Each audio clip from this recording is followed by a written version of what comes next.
Halo, perkenalkan, saya Vina Fitriana, mahasiswi alih jenjang kebidanan, Prodi Sarjana Terapan Kebidanan, Poltekkes Kemenkes Mataram, dengan NIM P071241220016A. Pada kesempatan kali ini, kita akan membahas Jurnal Psikologi Dewasa Awal dalam Kehamilan dengan judul Penerimaan Diri Wanita Dewasa Awal yang melakukan abortus provokatus akibat hamil di luar nikah di Kecamatan Eris, yang ditulis oleh Tahulending dan kawan-kawan tahun 2022, yang dipublis di Jurnal Psikopedia volume 3 nomor 1 edisi Maret tahun 2022 dengan dosen pengampu Ibu Fitra Arsy Nurkoria, SST MKep. Nah, apa saja sih isi video pembelajaran kita ini? Yang pertama, kita akan melakukan telaah jurnal psikologi dengan metode PICO. Kemudian yang kedua, kita akan menganalisis kasus kebidanan yang pernah diperoleh. Dan yang terakhir, ada masukan dan saran. Nah, yang pertama, kita akan menelaah jurnal psikologi dengan metode PICO. Apa sih metode PICO itu? PICO adalah mnemonik yang memudahkan seseorang untuk mencari informasi klinis dalam praktik ilmu kesehatan berbasis bukti ilmiah. PICO sendiri merupakan suatu akronim dari kata-kata berikut. Kita mulai dari P ya. P itu adalah singkatan dari Patient Population Problem, di mana kata-kata ini mewakili pasien, populasi, dan masalah yang diangkat dalam karya ilmiah yang ditulis. Untuk I, yakni intervention. Kata-kata ini mewakili intervensi, yaitu faktor prognostik atau paparan yang akan diangkat dalam karya ilmiah. Untuk C, yaitu singkatan dari comparison, itu pun jika ada atau dibutuhkan. Kata ini mewakili perbandingan atau intervensi yang ingin dibandingkan dengan intervensi atau paparan pada karya ilmiah yang akan ditulis. Terakhir, O untuk outcome. Outcome adalah hal yang ingin diukur atau ingin dicapai. Kata ini mewakili target apa yang ingin dicapai dari suatu penelitian, misalnya pengaruh atau perbaikan dari suatu kondisi atau penyakit tertentu. Nah, di sini kita mulai masuk ke kasusnya ya. Di sini P, populasi dan problem. Di mana untuk populasinya yakni seorang wanita usia 22 tahun yang pernah melakukan aborsi. Untuk problemnya, yakni penelitian yang dilakukan Reckitt Benckiser, sebanyak 33% remaja pernah melakukan hubungan seksual. Berdasarkan data SDKI 2017, pada 5 tahun terakhir, sebanyak 7% kehamilan tidak diinginkan terjadi.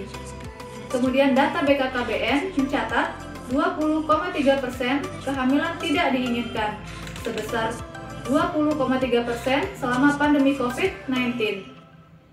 Dan hasil penelitian Guttmacher Institute, 2 juta aborsi setiap tahun terjadi di Indonesia. Untuk I atau interventionnya, penelitian tersebut menggunakan metode kualitatif dengan studi kasus dengan teknik pengumpulan data, yaitu yang pertama dengan observasi, yang kedua dengan wawancara, dan yang ketiga dokumentasi.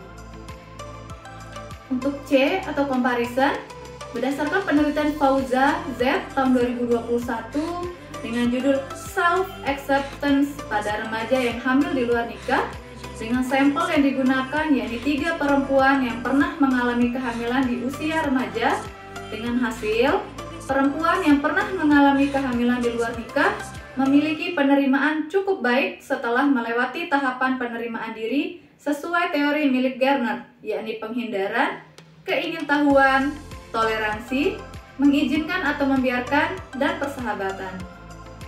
Untuk O atau outcome, di mana subjek sudah menerima kondisi saat ini, subjek sudah menjalani kehidupan seperti biasanya, dan subjek bisa menerima kritikan dari orang lain. Nah, kita masuk ke yang kedua ya, analisis kasus kebidanan yang pernah diperoleh di tempat kerja, yakni di suatu tempat kerja di mana ada pasien dengan identitas Nona X umur 16 tahun datang periksa bersama ibunya karena tidak pernah haid selama 5 bulan, mengeluh kram perut bagian bawah. Nah, berdasarkan hasil pemeriksaan urin, PP test, dan USG menunjukkan bahwa Nona X hamil 20 minggu. Setelah dikaji lebih mendalam, Nona X mengaku sudah mengkonsumsi nanas muda serta tape tradisional khas Lombok. Setelah di KIE, Nona X pulang. 3 bulan kemudian, Nona X datang untuk kembali kontrol kehamilan. Nona X mengatakan sudah menerima diri dan kehamilannya, meskipun sudah mencoba menggugurkan kandungan sebelumnya.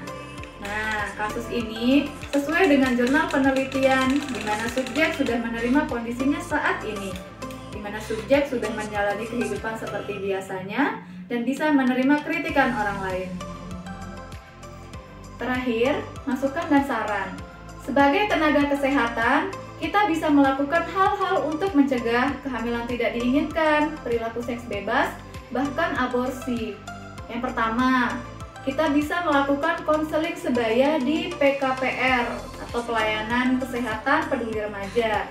Yang kedua, kita bisa memberikan konseling dan edukasi dampak pergaulan bebas seperti di sekolah-sekolah, di kampung-kampung, dan tempat-tempat remaja lainnya.